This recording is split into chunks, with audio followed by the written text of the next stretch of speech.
What's going on? What's going on? What's going on? I Hate Average Podcast back with another week, another episode. I'm extremely excited. I say it every week, but this week I'm extremely excited. We got a very special guest. Had a very fun conversation. We talked about a little bit of everything. But before that, I got to talk to you guys. Got to thank you for your continued support. I Hate Average Podcast.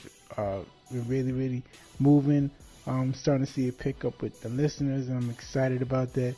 Trying to stay consistent. Last week we took a break because everyone was out voting. It was election day. There was so much going on, so much content being passed around on TV and other podcasts talking about the election. So I kind of wanted to give you guys a little break, but we're back this week, and I'm excited. We have a great guest, Alquan. If you guys follow YouTube, I'm a YouTube buff, and I like listening to different content, a lot of different conversations. And Alquan Speaks, you've got to look on his YouTube page. He talks about a little bit of everything. He drops knowledge, he cracks jokes, but very fun, very valuable content on Alquan Speaks YouTube page. So check him out. I'm glad we got him on the show to talk. And we talked about a little bit of everything, but mainly we talked about the culture, just on how to better ourselves, better the people, and things to look out for. Of course, if you know Alquan, we had some laughs. He's very opinionated, so that was a lot of fun having this conversation. So in a couple minutes, we're going to put on our interview with Alquan Speaks. But before that, I want to thank you guys continually going on the merch site, constructiverandomness.com. Continue to go on. I see people are going on. Not a lot of purchases, but but I'm excited that you guys are going on and checking it out. Constructiverandomness.com. Pick up some merch. They also have some other cool things besides the podcast merch, so you can check them out. Constructiverandomness.com. Of course, you can get a little discount. I believe it's 15 or 20% off. Just put in the promo code POD, and you get a little bit off. And some holidays are coming, so we got some cool stuff there for the holidays. So thank you guys for the continued support. And here's our conversation with Alquan. Alquan Speaks. What's going on? What's going on, everyone? I Hate Average Podcast back with another week, another episode. Got a very special guest. I'm sure everyone that if you watch YouTube or if you just see clips on Instagram, we got the man, the myth, the YouTube legend, Alquan Speaks. How you doing, Alquan? Hey, what's going on, brother? Not much, man. You know, you're very intriguing. You're very insightful. So I wanted to talk to you. I just wanted to talk to you because I'm sure you know you give a lot of information. You ruffle feathers sometimes. So what got you started with posting content in the first place? Well, I'll tell you this. When I first started YouTube, when it first began, like a lot of people, like the other person, you know what? I won't say his name. No need to say his name. But he said he always brags about being on YouTube for 10 years. Okay. So I had a next channel. I had over 1 million views, and it was a whole bunch of diverse content. And then somebody from the Nation of Islam flagged the channel down. Wow. And at the time, I didn't make backups of the videos that I put up. Yeah. And I think a lot of people got caught in that trap as well. You know, your channels get flagged down and you lost all the videos because you're thinking, okay, well, it's never going to get taken down, but it does. Yeah. So, you know, that pissed me off. And then, you know, I have other, like a lot of people, we have other names on YouTube. And I said, you know what? I was speaking on Talk Real Solutions, TRS. Yeah. And I know that a lot of what they say and do, are you familiar with Talk Real Solutions? I am. Yes, I am. Oh, okay. So a lot of their tactics when I first came on is to gang up on you and to, I guess, treat you like you're in the ghetto. So, you know, I was like, okay, this is fascinating, but I love a challenge. So I said, okay. And I noticed the more as I went on, people started liking what I was saying and my ideas. And I said, you know what? Okay, at least I know what I had on my mind all this time is resonating with the people. Definitely. But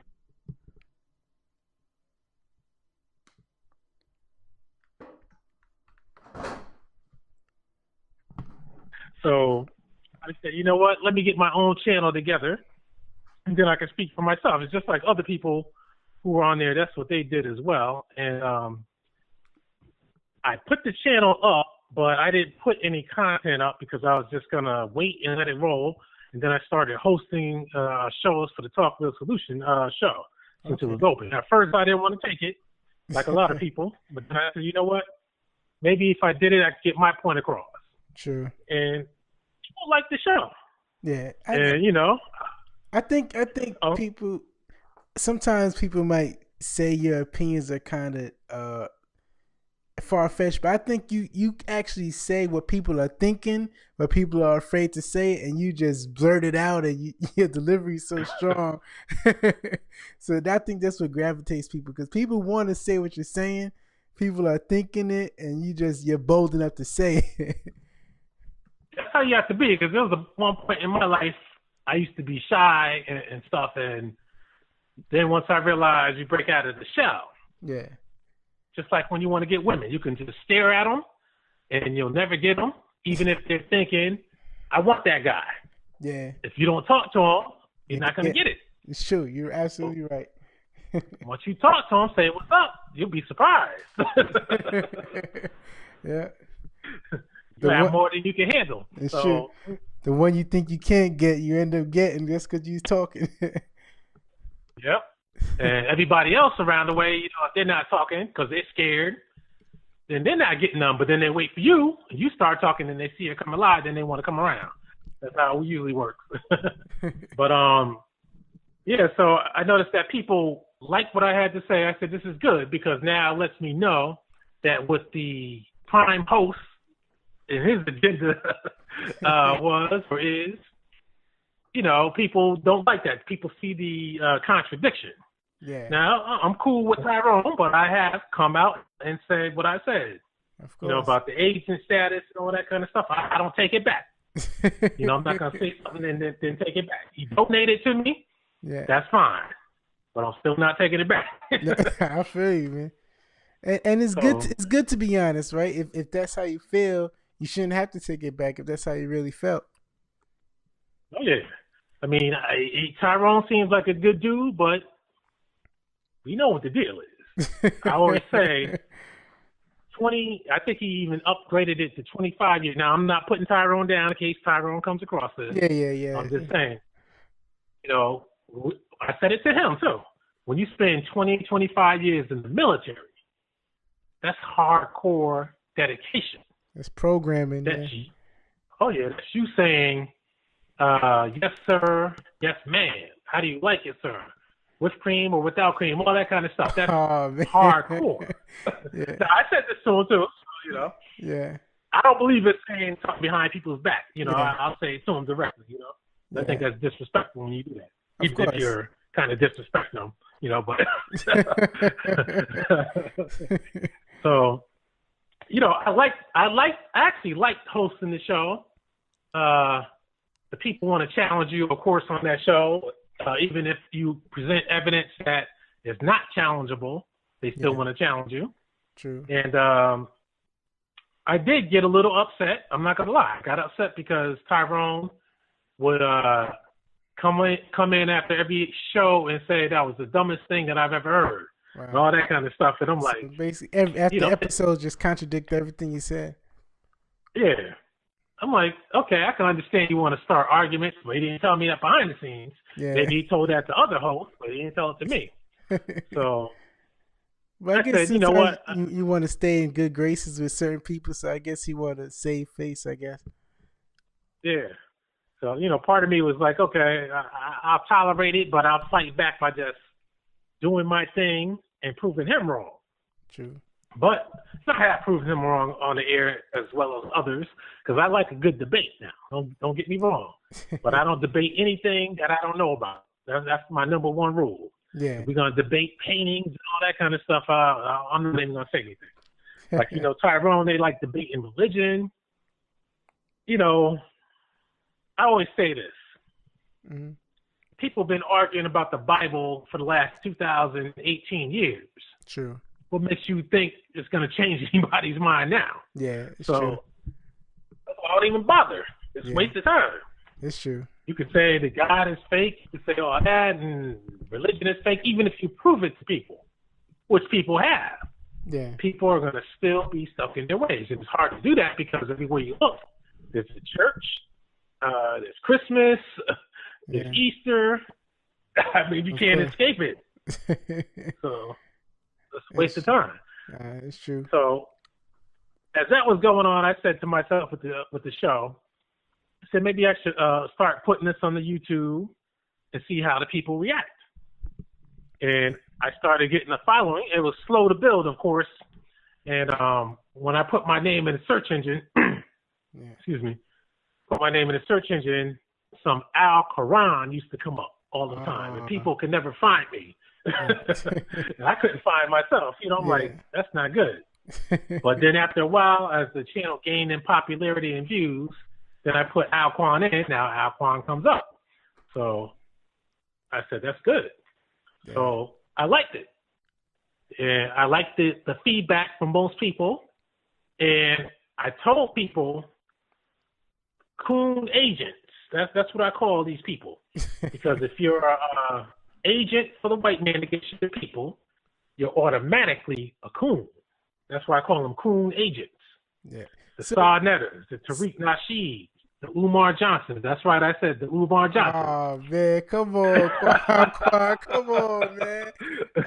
I like Umar, man. I like Umar. I used to rock with Umar. I used to say, this man is on point. But then one postponement out of, 100 or 1,000 on that school, I said, come on, man. I said, come on. So can put it like this: if you owe me $100, right? Yeah. And I say, hey man, you got that $100? And you're like, you know what? I'm getting paid in 2 weeks. Come see me then. I'll have it for you. Yeah. And that 2 weeks come, then you're like, damn, my boss messed up my money. And then the child support came, and they took that. Damn. But I'm gonna hit you next month for real. Next month come, you got another bullshit excuse. Yeah. So after a while, come on. This guy, he has the money, that stripper incident. Yeah. I smelled the BS. A lot of other people smelled the BS on that one. Yeah. That was an excuse to say, hey, I had a NBA player who's going to give me $1 million. Now, she messed it up now. She messed it up. So is it possible, like a Tariq Nasheed, like a Umar Johnson, even a son that, in your mind, these are your words, not mine, because I like these dudes. If in your mind, if they're agents, can you be an agent but still speak truth? Well, I'll tell you this. Umar Johnson, to his credit, he does speak a lot of truth. I'll give him that. Mm. Saw Netter and his motley crew, they speak no truth. Mm. Everything they speak is agent talk. That's why they never let me on. I don't know if you saw that video that I had when they had a roundtable discussion with Dr. Mott and Ankh. I came on, and Garfield immediately said, hey, get him off. I'm like, man, see, if asking questions is that lethal, then you know somebody's something wrong. It's true. It's that simple. Yeah, it's true. That's why you ask me anything. I mean, at least if you ask somebody a question, at least answer something. There's some people who give BS answers that sound smart and sound like they answered the question, but at the end of the day, you're scratching your head. You're like, I don't think he answered the question, but it sounded good, He said something. He at said least something. do that. Say something. Don't say get him off. We know what you're all about. Why don't you tell the people what I'm about? I'm about busting their stuff. That's what I'm about.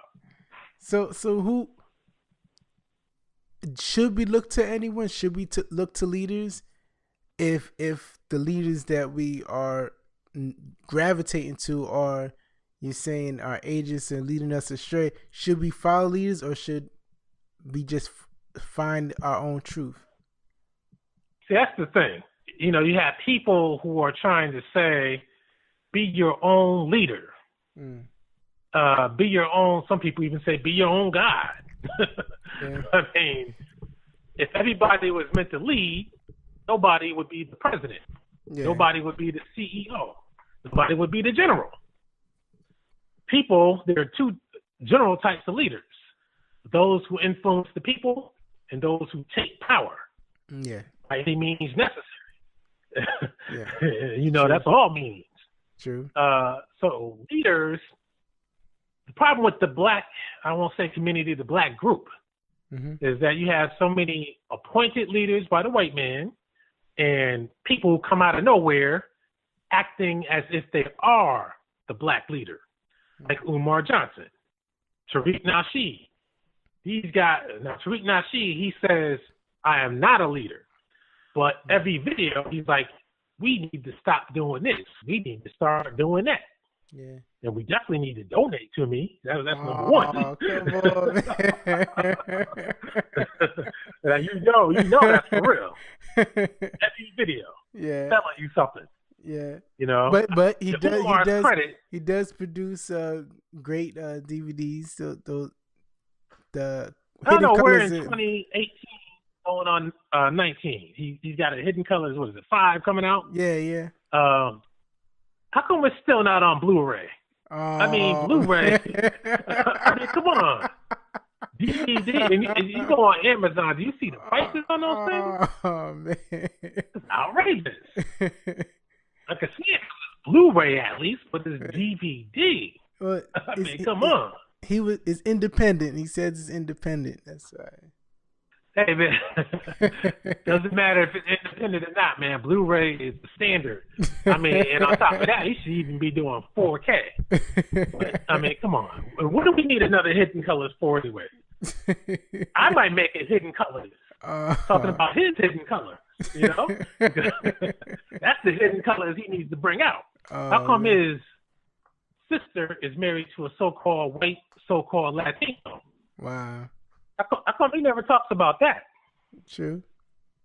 How come he's telling black people to watch out for foreigners and, you know, taking other people's talking points? Yeah. Watch out for foreigners. But yet I heard that his wife's mother is some type of Spanish type person. Yeah. Come on now. This guy is a big time hypocrite. Yeah. And he keeps talking about race mixing this, race mixing that.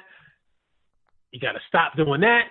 You got to stop cooning, but yet he's doing all these things. That's true. That's why people like him, he makes sure to say, I'm not a leader.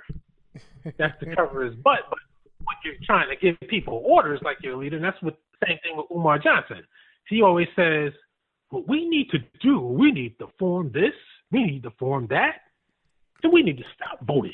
That's what we need to do. And come on, how are you going to be giving orders when you have no army? Yeah, exactly. Now, Umar has a lot of followers and supporters even after his fiascos and not being able to produce anything. Yeah. Last I heard, he's in the UK trying to swindle them. That's the last I heard. Oh, man. But for what drew me to Umar when he speaks about educating our own children, that is kind of true. Kind of got to take education out of the hands of the government per se. That's true, but I think you should still go to a formal school. But if he can open up a school, see, I won't object to that. To me, that would be a good thing if he can do it. True. You know? But you got to do it, yeah. Yeah, I mean, because you can still, I think black people should still go to a formal school of this country because you see East Indians, Asians, they're able to do it. But I think the key to a lot of it is they go to private schools. Mm. That's number one. And that looks good on your resume later on in life. You went to a private school, people are impressed. People think, okay, even if you don't even have to be a millionaire to go to a decent private school. Nah. Truth be told, you can make, I know it's hard for a lot of black people, but if you make a couple $100,000 a year, Yeah. you send your kids to a good private school. That's And true. I'm talking, elementary school, high school, and all that kind of stuff. All that kind of stuff, those people learn something different than what you learn in public school. Yeah. And I've spoken to some students because, I came across some and I said, you know what? You going to a fancy school, what do they teach you? The girl said, they teach me how to deal with society and interact with the world. Mm. And I said, so do they teach you how to avoid the less fortunate as well? Probably And she so. said, they teach us how to maneuver in different realms of society. Wow. And I said, okay, so eventually what you're trying to say is they teach you how to avoid the poor. Yeah. And she Basically. said, basically. You keep flipping and BSing them, the way the black leaders talk. Keep hope alive, all that kind of stuff. They don't help you. But they keep trying to talk to you like they're trying to help you, but they're not really helping you. So, And that's what Umar Johnson, if he would have had that school, first of all, I told this guy, and I know he listens to me because they said he was on TRS before. yeah. So I said this, man, if you would have opened a school of some kind and get it going, he would get more than his $750,000 donations. Of course. Real fast. So if he wants the money that bad, that's what I can't understand. How come you're not opening something? Yeah. The Son of Man. I don't know. Did you see that show I had with the Son of Man on there when I was on TRS? No, I didn't see that one. Yeah, that's a good one to check out. He has it on his channel too. But I interviewed him for a reason because I wanted the people to listen and understand what Umar Johnson could do with the money that he has. Son of Man, he only had $100,000. Okay. And what did he do? He had the labor was free because his followers and himself, they did all the work. Yeah. But still, it's $100,000. He built a school, not bought, built a school from the ground up. Wow. High tech, has all the high tech gadgets. Yeah, the architecture, the construction is not the most expensive, but it's still nice looking, especially on the inside. And not the nicest on the outside, but it's not bad. Yeah. And that's right, it's his. But I did ask him a question that kind of intrigued me. I didn't go further. Usually I go deep in, but I said I'll leave it alone on this one. Yeah. But I asked him, I said, are you charging tuition? And he said, no, our kids get educated for free. Mm. I said, damn. I said, well, how do you make a profit, make money? And he didn't go deep into it, so I left it alone. Yeah. But I just thought that was pretty weird. But yeah, it's very hey, weird. It works. It works. True. It's true. I don't know how it's gonna work, but it works. It works. I'm afraid of how they're making their money, but but the point is, if Umar, he claims to have 750,000, and his figures keep changing, but I calculate the labor because usually the labor is like at least 4 times of what the investment is for the materials. Of course, yeah.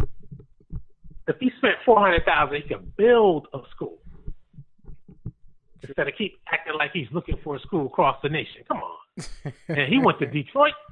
Yeah. Come on. That Detroit is a place where property is dirt cheap. Yeah, they was selling houses for $200 in Detroit. Yeah. Come on. He could have bought up a whole bunch of buildings and turned it into a school. The man is bullshit. Just flat out. Because I said it when I was on TRS. They said he heard me. I think I said it in 2016 on there.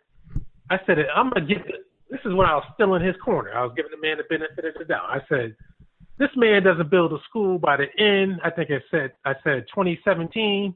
Yeah. I said, this man's full of shit. That's what I said. And he came, he declared he's getting one at the end of 18. Still didn't get it. Or yeah. Then he postpones that again to early 19 now. I mean, how many times do you have to keep falling for it? I mean, come on. The man hasn't done anything yet, though. That's the key thing. He hasn't done anything. Yeah. We've seen him on video. We've seen him in events and stunts, controversies. But what has he done? Nothing. And that's a good way to judge leaders, because there's a lot of people who are giving advice and a lot of people who are dropping knowledge, but they're not really doing things for the people. That's right. And they're not, none of them are doing it. Farrakhan has the apparatus and what it takes to do something, but he hasn't done anything. And he doesn't plan on doing anything. Well, he's providing mentorship for men. That's something. That's something. I mean, hey, man, if you need a mentorship from a guy like that and a guy who helped kill a brilliant man in front of his own children, then hey. But the black church, they have the money. Nothing. Yeah. I think what the black church could solve everything for the black, like you said, don't want to say black community, but they could solve everything for the black group is just one Monday after church on Sunday. No black churches put anything inside of a white bank. It'll shut the stock market down, and things will have to change instantly because banks count on church funds. Yep. You know what I say also? I say for at least 2 weeks, if not a month. I know it probably collapsed a lot of them. Yeah. But black people shouldn't go to church and give them a dime. Then see how they react. Those people raise hell. The whole country would change. The whole country would change. So yeah, man, because leaders. I'm sorry. No, go ahead. Yeah, because so-called black leaders are appointed by others and then self-appointed. So you can kind of tell who's appointed by others and the amount of press that they get. Because we don't own the press. When you try to call a interview for the media and you call all your local media and say, hey, Channel 7 4, all you come out, I got something to say. And I'll be like, oh, okay. All right. The interview's at 1:00. Are you there? You're waiting around? Oh, they ain't come? Yeah. But every time I call an interview, they come. True. Jesse Jackson, Al Sharpton, they come. Now, if these people are so hated, why does the media cover these guys? It's true. That's a very valid point. So what was you thinking this past election season? Because there's been a lot of blacks running for different offices, and you see black celebrities pushing people to vote. So what was your thoughts on that? Do you think that it was a good thing for black people, for the community to push each other to vote, or will you think it was more games? Oh, yeah, it's more games, like I always say. Why are they always worried about black Americans in our voting? How come they never emphasize Asians, immigrants, any other type of group? But it's always the black American in the vote. You notice, and I said this before, the immigrant groups like the Indians and the Asian types, so-called Arabs, they have money, a whole lot of it. So they don't give a damn about the vote. They control politics. But they want to keep trying to tell us to vote, because if you vote, that's your hope. Yeah. We have to keep hoping a politician does something. Yeah. I mean, come on. Obama, people got duped. I didn't fall for it. See, let me tell you when I first started noticing politics and the BS. And this is before I even heard of an Illuminati and all that kind of stuff. But I suspected that something in the background was controlling and pimping people. Because every president that ever stepped in the White House always said and did the same thing. That includes Donald Trump, who people think he's a renegade. Nah, I mean, it's all the same. It's all the same. Yeah, how come America's enemies are still America's enemies when Donald Trump comes into the White House? How come they don't change? It's true. You know? Because it's all a game. Yeah. And I noticed this with Bill Clinton. Because number one, I was like, man, who is this guy, Bill Clinton? I said, that's a weird name for a president, Bill Clinton. So I'm like, this guy is weird. They had us believing that this guy came out of nowhere. Then I found out he was at the board of all the governors. He was the head of that. Yeah. I was like, oh, they didn't say that when he was running. I said, oh, man, this is how they do it? Yeah. They made it seem like he was just like a fresh face. Yeah, just like they did with Obama. True. You know? And Bill Clinton, what really got me, too, was when they showed the footage of Bill Clinton shaking hands with JFK as a teenager. I said, now, what in the hell are the odds of that happening? Yeah. It's true. It's just like Lyndon Johnson. They showed footage of him. I think he was shaking hands with Roosevelt or somebody. And then later on, he becomes president. I said, come on. Yes.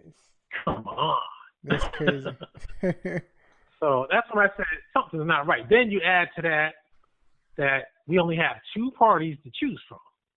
Yeah. And it just so happens to be red or green, blood or crip, you know, Walmart or Target, red and green, you know. I'm like, come on, man. And people still fall for it. It's the same old routine. Yeah. President gets elected. He's supposed to do what he's supposed to do. Then the other party objects, and then they win the midterm. And then the next president, he might repeat, or they get a new one. And then they win the House, or the other party controls the House. And they flip-flop back and forth over and over and over again. And that's how they stall and BS and confuse people and act like everybody's arguing. If there are only two parties, how are people arguing? It's true. It doesn't make any sense. It's true. And in this country, it's free. You should have a lot of parties, like they used to have. Yeah. But and even I went to vote, and even you see they do have maybe like three parties, like the Green Party or Independent Party, but the same candidates is on those parties. Yeah. It's crazy. And libertarian and all that kind of craziness. Yeah. What's that? The families thing. Yeah, but it got the same names. It got the same candidates, the same people. And a lot of those guys still don't win. You know, that's designed to just get extra votes because they can do that. But a lot of them still don't win. But see, that's the problem. Nowadays, you can't even vote on mayor, you can't even vote on governor and expect your vote to count. You know, you take a guy like a Mario Cuomo. You know, come on, his father was governor, and when he was so-called running, he was running up against a bunch of clowns, to say the least. It's true. Remember that the rent is too high guy? Oh yeah. I mean, come on. I mean, come on. Is this guy really trying to run for governor? Come on, let's get real. Yeah, it's a and joke. Then, see, that's a classic political trick. Well, that's the same thing they did to get Obama in office and Cory Booker. And that was to have what people call shield candidates, people designed to lose. Just like those boxers designed to lose. They come in, look stupid, say something stupid, and then they make the chosen man look good and look sensible. Then the people say, hey, he's the only one that looks sane. I might as well vote for him. It's true. You know? Well, like this year they had they had Cuomo against Sex and the City girl. That's Sex. It's craziness. Then my man builds a new Tappan Zee Bridge. It's been known as the Tappan Zee Bridge, I think, for almost 100 years, or at least 50, 60 years. And then my man's going to change it and name it after his father. Yeah. I mean, come on. Yeah, it's all games. I mean, and he's the governor of all New York State. I'm sure someplace in upstate, far western New York, he could have named something after his father, if there isn't something named after Mario Cuomo already. I mean, come on. That's like now it's called the Mario Cuomo Bridge. That's like, let's say 30 years from now, somebody says, you know what, I don't like that name. I'm going to call it the New York Yankee Bridge. You know? How does that make the Cuomo family feel? That'll be like, damn, man, that was our bridge, our namesake. Ain't going to go and change the name? That's the way you feel with the Tappan Zee. I mean, come on. He can do it because he's the governor, but I mean, the next governor, they might change that around. Obviously, they have him back in there because, you know, it's all a game. All a game. So, you know? But what do you think is the end goal? Do you think that these games is just to distract people, or do you think that they actually have an end goal? Like they're trying to Well, the end goal is globalism, the new world order under Jews, of course. So, but what's the goal what's the goal for the agents then? If I'm using your word, the goal for the agents is simply to get paid. That's their goal. So they just out for self. They just out. Yeah. and a little fame at the same time, you know, because that's what they get out of it. Stroke their ego. The agents, they don't know the full story. They just know to play their part. Because one thing I keep wondering, you know, with all the Mexicans they keep putting all over the northern U.S., and I remember they kept talking about, I think this was around 15 years ago, they said by 2050, Hispanics will become the largest group in the country. Yeah. And then they revised that to around 2030. And that's after we started seeing Mexicans everywhere we turned. And I thought that's pretty weird. And I also remember something that was similar to that. It said the browning of America. I saw that. Which meant mixing and the so-called Latino. And I keep asking myself, how can they keep bringing them here when they have their own countries? I don't get that. But then I also think of what nobody else thinks about. How often do we keep seeing and hearing the British? It's like British are on every TV show. It's true. I mean, you got that fat guy with his singing in the car. Oh, yeah. I mean, what's he doing with the TV show in the United States? I bet you if you go to the United Kingdom, you won't find one American with the TV show. You'll find them on their TV shows because they're celebrities, international celebrities. Yeah, but it won't be a British TV show. Right. Yeah. So I think that we have to understand what's going on. And I'm trying to think, maybe it's designed to eventually piss white people off, and then maybe the British swoop in and say, we're white, we're coming here to set America straight again. You can trust us. Because the British are masters at taking people's land. Of course. And like I always say, the United States is so powerful, you can only take it from within. You can't take it from the outside. Yeah, definitely. And that's what I think. I'm sorry. No, I was saying, it seems like it's becoming like an uproar. You can see like white people are becoming, they're, I guess, becoming afraid of the browning of the world. So so it seems like there's an uproar. I could see how they would just fall in line with the British coming over here and letting them take over everything. Yeah, because we've been getting used to hearing their accents all the time. And then you got that royal wedding between so-called black. Yeah. So that's how you get the union going, especially when the babies start coming. Yeah. Oh, that British-American Union. Come on. That's the thing. You never forget that the British are slick. They didn't get their empire from not knowing how to take people's countries down. Of course. And the U.S. was a renegade colony of the British. Of course. You know? It's true. So, and they never forgot. Yeah. Every time 4th of July comes, they never forget. Now it's starting to get to the point where you think back to 1776 and you see what the hell's happening now with British everywhere in the United States. Yeah. I'm sure the people who had the revolution would be saying to themselves, what the hell? What the hell's going on? You know? Yeah. It's like, what's the point of the revolution? It's true.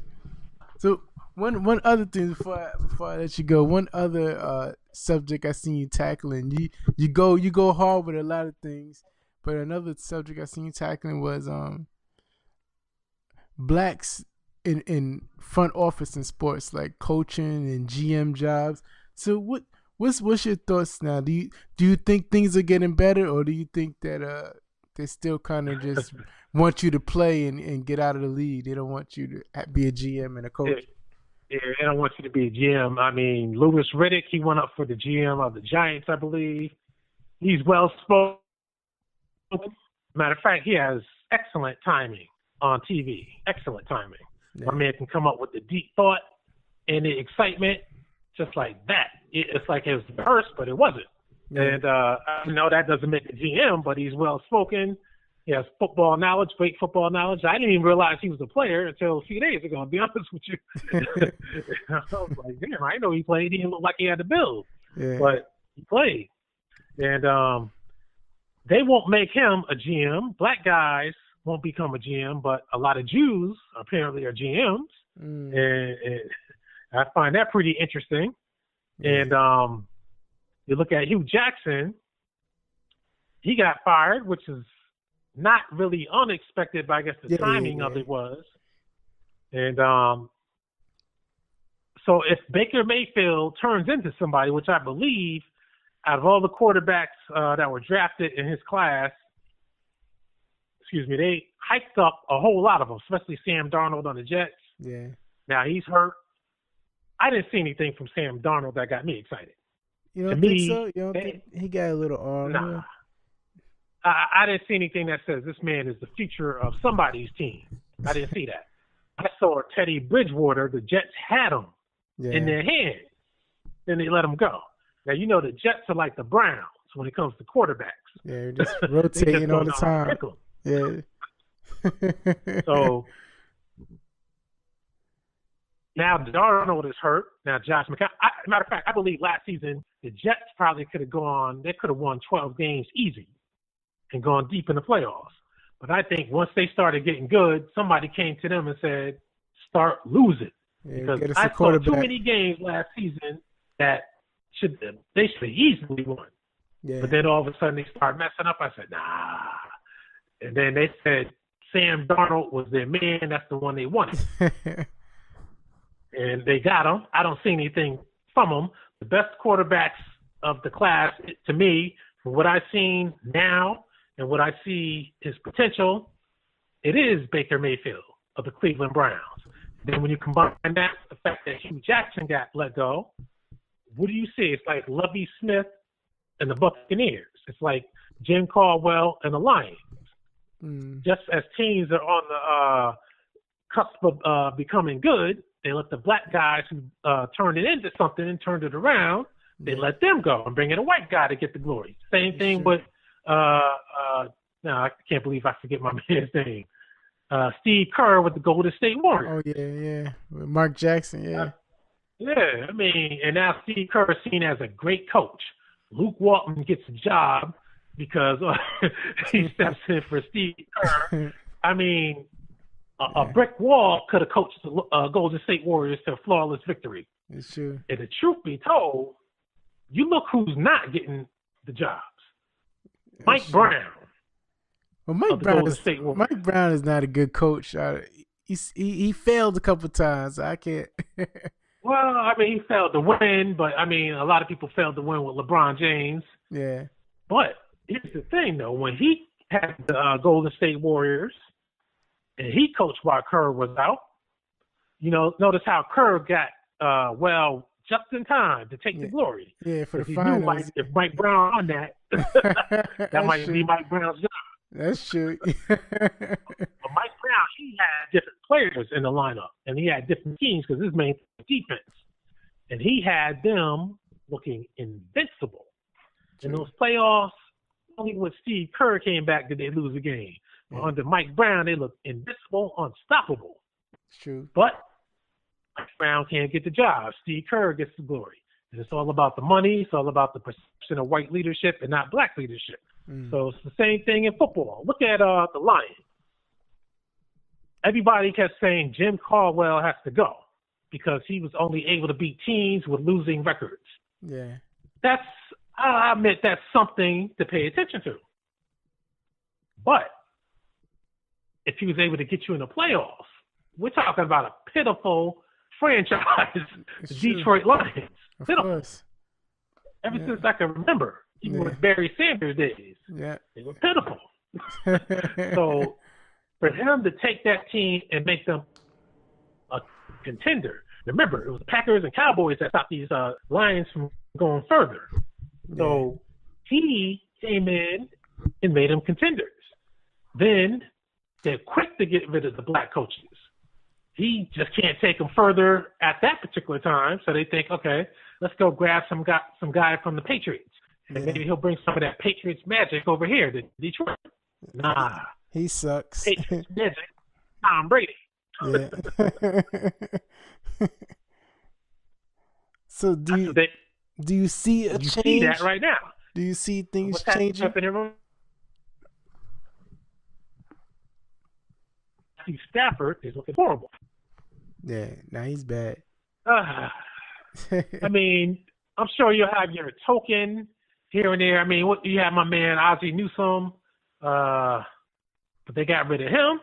Yeah, he's out. And look at the state of the Ravens now. But they got a good black quarterback. They just don't play him. What's that guy, Lamar? Lamar Jackson. Yeah. And that's another problem. See, they do that with the black quarterback. Yeah. You come in, play the role of a running back, play the role of a receiver, anything but the damn quarterback, man. I'm like, they don't do that with white guys. Yeah. Put yourself in a position to get hurt. Yeah. It's like, okay, why do they have to keep on playing different positions and when they're supposed to be a quarterback? Yeah. But other guys, you don't see Tom Brady playing wide receiver, running back. Not running back. Come on. Yeah, I think they're probably just using Lamar Jackson to get under Flacco. But they say his contract is about to be up, and they're not going to pay him that kind of money anymore. Okay. So we'll see if they use Lamar Jackson or not. But another thing, too, you look at Patrick Mahomes. Now, some people might argue whether he's a black man or not, but his father is black, at least. And the commentators treat him like he's black because I'm telling you, if there was ever a quarterback that could be rated perfect, that's Patrick Mahomes right now. Yeah. I mean, my man is rocking the house. There ain't no doubt about that. Of course. Now, what they do when it's Tom Brady or Aaron Rodgers, they say the genius of Tom Brady, the skill of Aaron Rodgers. Yeah. And when Aaron Rodgers and the Packers can't win, then they say the Packers have failed Aaron Rodgers. When Brady can't get it done, which is pretty rare, then they say, oh, it's every other player but Brady. You know? When Patrick Mahomes is doing his thing, then they say it's not because of Patrick Mahomes and his skill. It's because Andy Reid knows how to pick and develop quarterbacks. Yeah. So they can't give it up to the black man because that's the number one position they're threatened by. They don't want a black man to come in and take over and change the game. That's what Michael Vick, that was his role. He came in and changed the game of quarterback. Then they sent him to prison. Was it 3 years? Yeah. And I mean, he really shouldn't have gone to prison over that. Not over no dogs, but yeah, nobody else would have. Yeah. And so many attorneys on TV said that too. Nobody would have been gone in prison for that. But they did it for a different reason. They wanted to stop my man's flow. That's true. And they did. But then he came back with Philly, almost took him to a Super Bowl, and he looked spectacular doing it. Because he was another guy. They used to say he can only do something with his legs. And Can't you look at throw. that when you watch the NFL. Pay attention how when the quarterback is black, they always say, "Oh, he's doing it with his legs." They don't like to give him the credit for being a great pocket passer. Of So they course. say, "Oh, he's doing it with his legs." Patrick Mahomes, oh, he can do it with his legs. But come on, you know the main thing with Mahomes is my man's arm. I mean, come on. No, And he's spectacular. That guy's. oh yeah.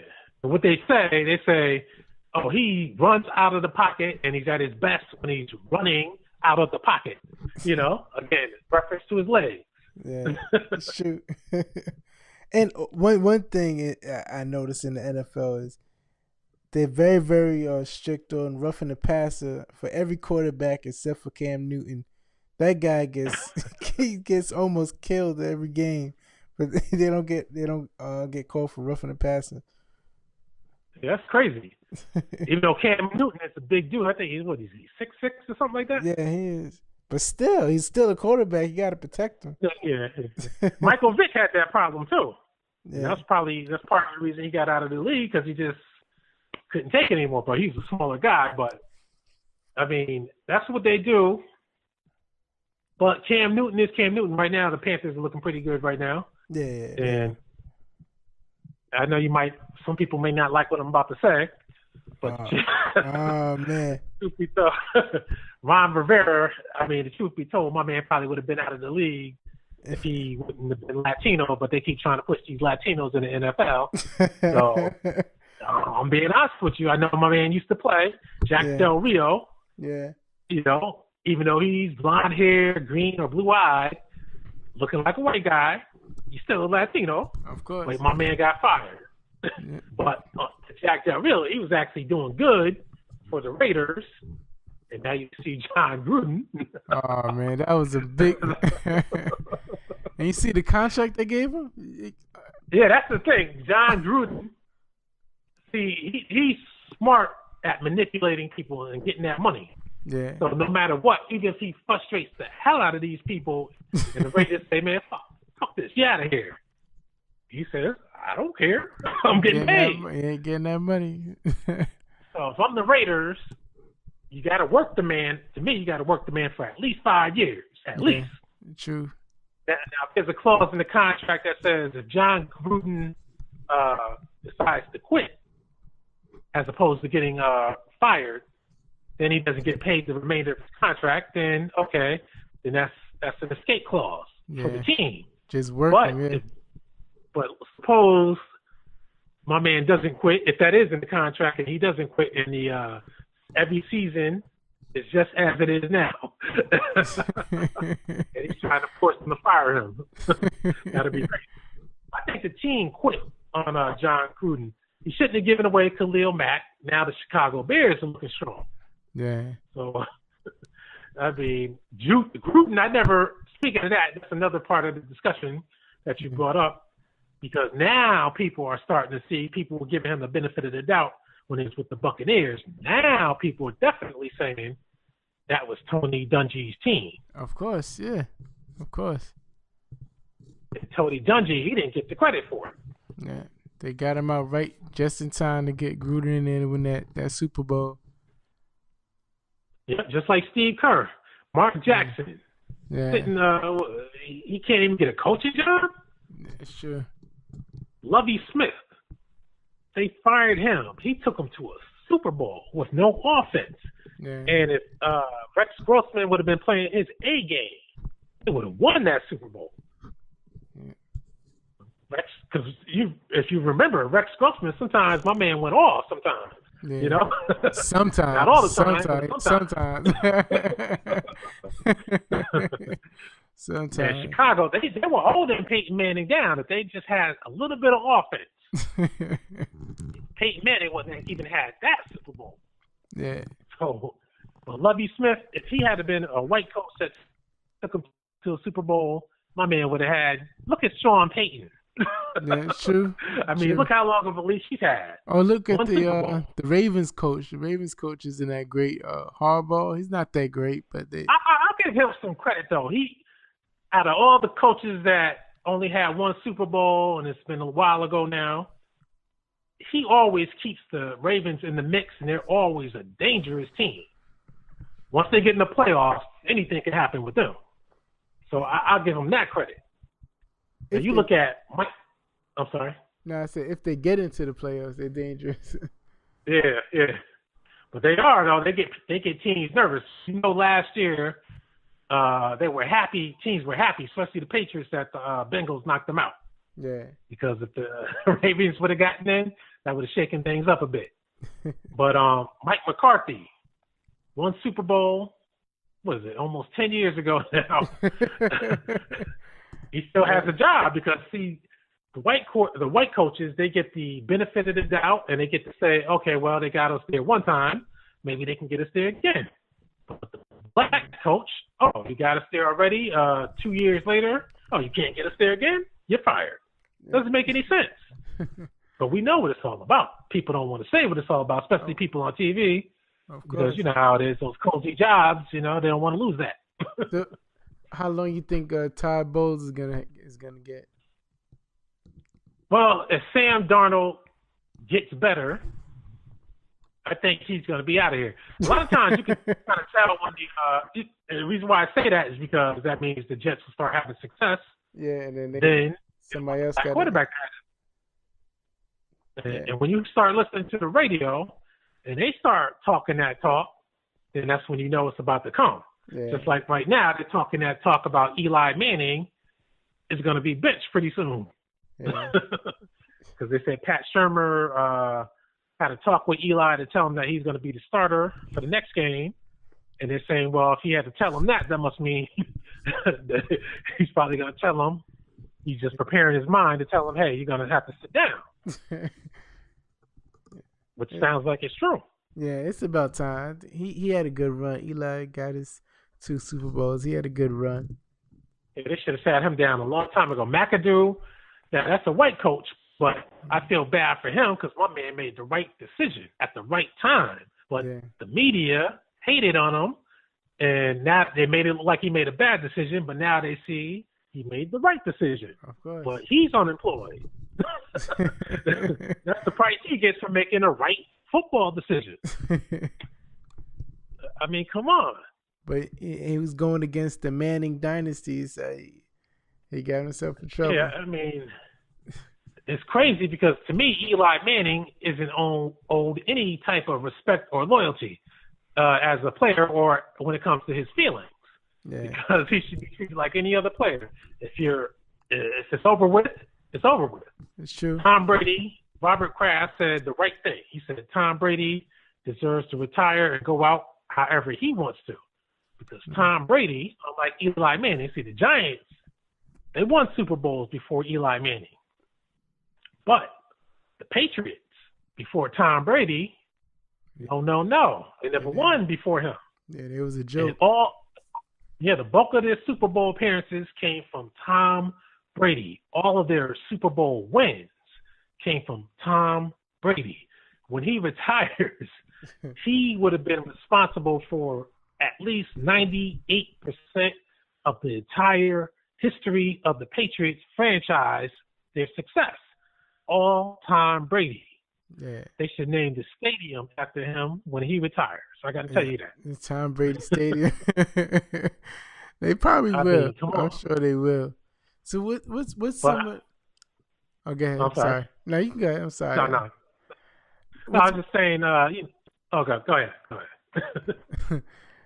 I was saying, what's some of the issues or topics that you could see yourself speaking about within the next couple of weeks? Because I see you constantly posting and putting out stuff. So what's some of the things that's been on your mind, like that you could see yourself talking about over the next couple of weeks?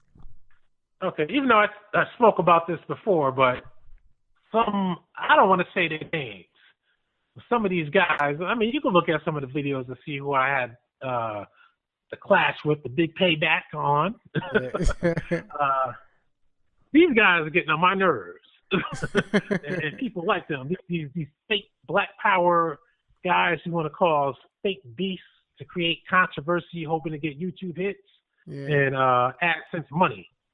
I mean, it's really annoying. And on top of that, they seem to copy what I say verbatim. And Tariq Wow. Nasheed did that too. Wow. And I hate that. It's like, okay, why don't you, if you really have something to say it. That's why I started doing my thing, because I had something to say and I wanted it to be heard and for people to think about what I'm saying. Yeah. You know? Don't just come out copying this man, that man, and the other man and, thinking everything is a joke. Because when it comes to this black, I don't want to say liberation because that's a cliche, but let's just say gaining black respect. A lot of us take it seriously. Of course. You know? Yeah, of course. And these guys, these are pranksters, jokers, grown men, 40-something years old up to 57 years old, playing games like teenagers. I mean, it's just unreal. Yeah. These people are getting on my nerves. That's what we're going to start talking about. We got to do something to shut these kind of people down. That's why I'm trying to expose the side netters and all these type of people, because these are the coons. These are the people who retard black progress, because it's all a joke and a game to these people.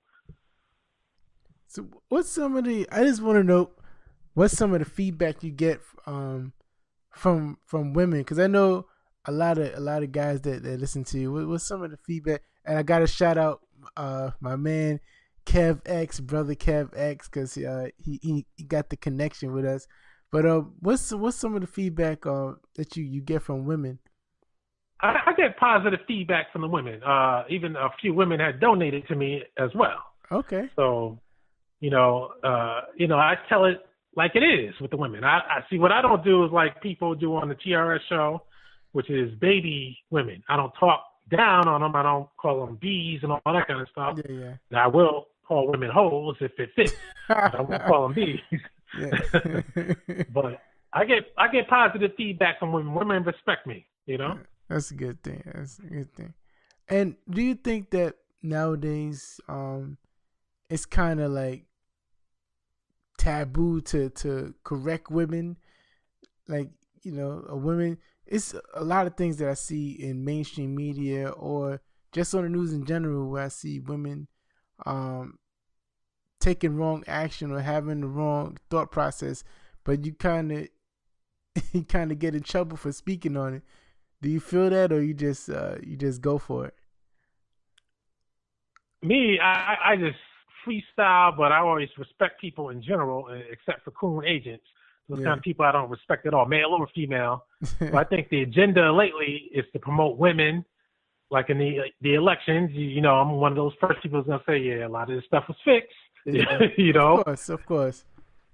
And then you look at the movies, whether it's Star Wars or the fake Star Wars, the Marvel, it's nothing but women. Yeah. And I just saw the Han Solo movie, a whole bunch of women, strong women in the roles. In the next Avengers movie, the Avengers are in trouble. Who do they call on? A woman. Female Captain Marvel. Same today. It's gonna be a female James Bond, I heard also. Oh man, it's getting crazy. So what do you think that agenda is? Do you think that they're just trying to? I'm still trying to figure that out. What's with this women stuff? Because it's not as if they haven't tried to empower women before, but now they're trying to have them take the roles of men. Yeah, it's like confusing. They're belittling men. Yeah. And it seems like the men that they're lifting up are kind of feminine, and so I don't know. It's crazy, but we're gonna. I keep analyzing it and seeing where they're trying to go with this, but to me, it's a bunch of stupidness because you look at the Star Wars, you got the female lead, and that last Star Wars, which is a horrible movie, by the way, heavy leader in the movie was a female. Yeah. But it seems forced. It seems like they're trying to force it, like, let Star Wars be Star Wars, let Marvel be Marvel, but they trying to like basically force these things in. Yeah. It's like that's why they brought out the Wonder Woman movie. Yeah. To emphasize the woman. But that's fine because that was a slick way of doing it, because Wonder Woman, that was the main character, popular character for a long time. Yeah. And they had a female direct that movie. Just like with the Black Panther, They just happen to have a black guy direct that movie to make it seem more authentic. It's all this cultural diversity stuff for some odd reason they're trying to promote. But who gets left out of this diversity? You know who? Black Americans. Exactly. Yeah, it's true. Man, I appreciate your time so much, man, Alquan. Man, you gave so much information. What I what how can people reach out to you? How can people donate to you? Can you give all that information? Yeah, people can donate to me. I prefer Google Pay. That's a headache-free way to donate. Okay. And you can do that at Alquan Speaks at gmail.com. And that's also how you can contact me as well, Alquan Speaks at gmail.com. Okay. And also you can find me on Alquan on YouTube, Twitter, and what's the other one? Facebook, even though I hardly use them like that, but you can find me on those. And I come on TRS from time to time too, but I see they're starting to minimize my output. So I guess they moved on to other agendas. So.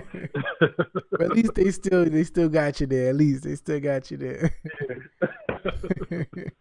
But thank you so much. And what you could do also, you can put this information on my latest video on my channel too, if you want to, so other people can find you as well. Okay, man. All right. Thank you so much, man. All right, thank you.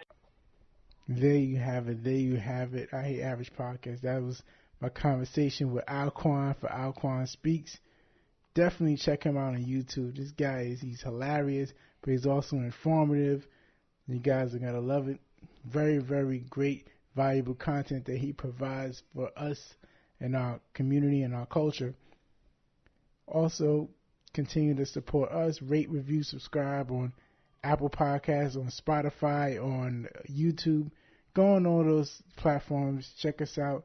Continue to support us. Write a review. Let us know what you're thinking. You can also email us, show@averagej.com. Once again, show@averagej.com. Let us know what you're thinking. Let us know who you want to get on the show, who you want to hear again on the show. We need to just give us some feedback, all right? Of course, you can go on our merch site, constructiverandomness.com. Once again, constructiverandomness.com. Get some merch. They also have some other things besides just the podcast merch. So very, very cool website. Pick up some different things. The holidays are coming. Check that out. Go on social media. I Hate Average Podcast on Instagram. And good old Jason on Twitter. Check us out. See what's going on. And we got some interesting things coming up. I'm really, really excited about the next couple of weeks. And I'm excited about the new year. Some cool things happening. I'm excited about it, and I'm glad I'm talking to you guys. Thank you for your continued support. I'll talk to you guys next week.